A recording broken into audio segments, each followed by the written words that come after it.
You know, back before the Orange Plague took us into this timeline, I felt like I was a really rational person grounded in reality. But in this timeline, I feel like I've become one of those conspiracy theorist tin hats. But in this timeline, those conspiracies have become realities.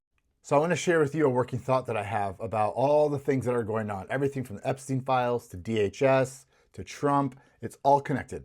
So first, let's start with this whole meta Google handing over our information, because DHS is looking for information on people who have criticized ICE online. This next part, I just want to be clear, this is for educational purposes only. This is not legal advice. But that isn't to prosecute us, because they legally cannot. The First Amendment specifically addresses criticizing the government, and we're allowed to do so on our social media. There's no judge that would ever try to get us prosecuted, so keep that in mind.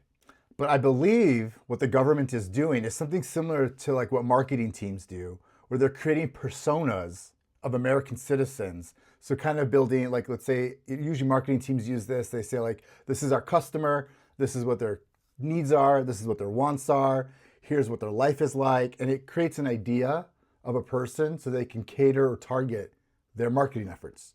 I think the government is creating personas about us based on the information that's being pulled. Okay, so let's go to the next point. We'll come back to that. Let's go to the next point, the Epstein files.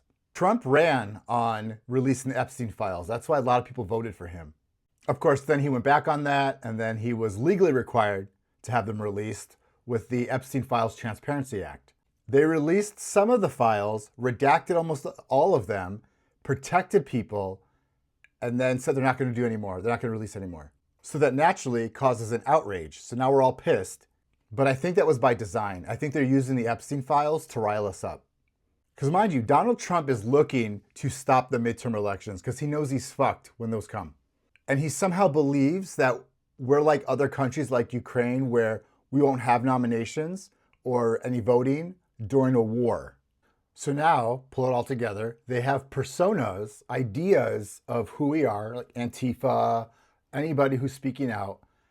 And now they also have cause to rile us up so that they can enact the Insurrection Act and weaponize our military against us.